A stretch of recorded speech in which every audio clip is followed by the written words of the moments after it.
You know, our society has become so clickbaity and superficial. It's very seldom in interview situations that you're asked anything of substance. The thing I get asked the most often is, so tell us about this movie, why should we go see it? To which I always want to answer, don't go see it, go fuck yourself. Like, I'm not, like, that's not my job to tell you why you should go see this movie, because you want to.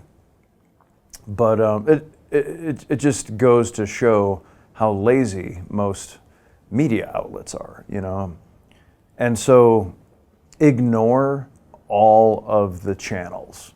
Ignore all channels of popular culture and focus on what you like and what you and your friends and or family like.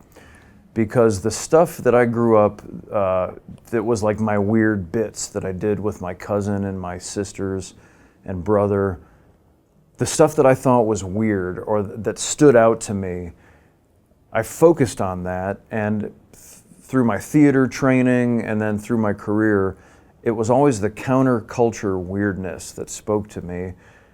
There's a very specific group of us, and we find each other and say, oh, now we're 47, let's make a TV show together. And so by focusing, if you just, you know, if you just consume what's being fed to you, then you never find out if there's a really stinky cheese that might be your favorite thing to eat. One thing that really attracted me to this script, I had worked on the previous film, The Hero, with Brett and his co-writer, Mark Bash. And I find them to be such wonderfully mature writers, which is annoying in Brett because he's like 33. But he makes these really thoughtful movies about humanity.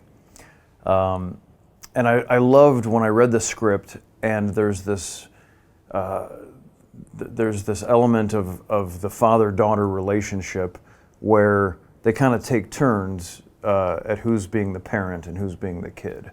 And I thought that was really attractive and fun to play and realistic, you know. It's a strange thing to see a kid want to go away and become a doctor, and not only that, but like we see her studying hard. She's an erudite student. She's very serious about where she's going, and yet she has this musical talent that she doesn't take as seriously. And to see the dad sort of saying, come on, I really want you to think about throwing away all your irresponsible dreams and run away and join the circus with me, your dad. I grew up in a very conservative small town in Illinois, in a very conservative family. It's an amazing family of heroes. There's about 30 of us now in this extended family, and I'm the only one that doesn't live within an 8-mile radius. And every single family member is either farmer, school teacher, librarian, paramedic, nurse, and we have one craft brewer. My brother, he's the king of the family. But I'm the only one, and I always had this idea that I wanted to entertain people, but I didn't have the culture coming in to, I never learned of the channels by which I might achieve that. And so when I was a junior in high school and you had to begin to declare what do you want to do, where do you want to go to college, if so, and it was pretty wild that I said, I think I want to become an actor. And the whole county was like, no, I don't believe you can do that from here. And I said, well, but those other people must have come from somewhere. And really, like all the channels, like the guidance counselor at school had a list of the 36 things you could study. And not only was actor not on there were no arts on there. The only one was musician. One guy from my town had gone to music school, and he became a band director at a college. And so that was their precedent. And they said, what are you going to do? What do you want to do? Go be a band director at a college? I was like, no, I want to, like, you know, make people laugh, or I want to be in movies and stuff. And so it was pretty crazy, but here's where some serendipity happened. I was with my girlfriend who was auditioning for a dance department at the University of Illinois. I met some theater students, and I said, "What the hell are you talking about, your theater students?" And they said, "We study theater." And I said, "Well, then what?" They said, "You go to Chicago and you get paid to be in plays." And I said, "You gotta be kidding me. This is what I'm talking about." I was like, went home, I was like, "Mom, Dad, I'm gonna go do plays, and then I go to Chicago and they pay me to do plays. That's a thing, people do it."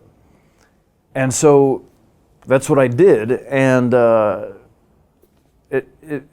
my mom and dad were very supportive. I was somebody who had crazy ideas, but I worked really hard. They gave me a wonderful work ethic, and they said, "You have some real cockamamie schemes, but you always do your best. And so we'll get behind you and support you in this."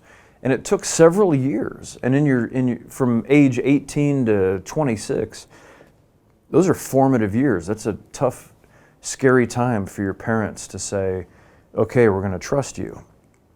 But eventually, when they first came to see me in a Shakespeare play in a very small part at a big theater in Chicago, that was a big moment for me where I was like, "Well, see, this is something. 3 lines. There are people in this show with no lines, so just watch me." And it's something that it's a very personal thing, and you have to trust your gut. The world is always going to want you to do other things that make them feel safe.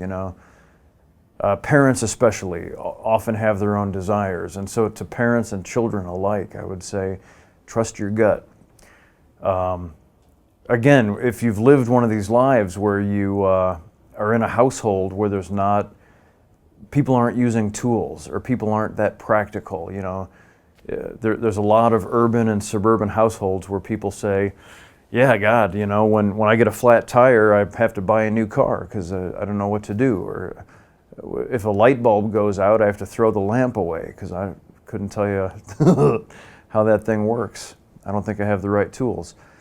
To those households, of which there are many, I would say, find a place to try making stuff. And there's so many things you can do. And another great thing about the information age, or the proliferation of technology, is that you can literally learn to do anything now on YouTube. You can become a blacksmith just from YouTube. You're going to learn a lot faster if you find a blacksmith to show you. That's true of anything, if you have a teacher there. But just try stuff, I love influencing the kids in my life, and I just do my best to let them try stuff. And some of them like to paint, some of them like to help in the kitchen.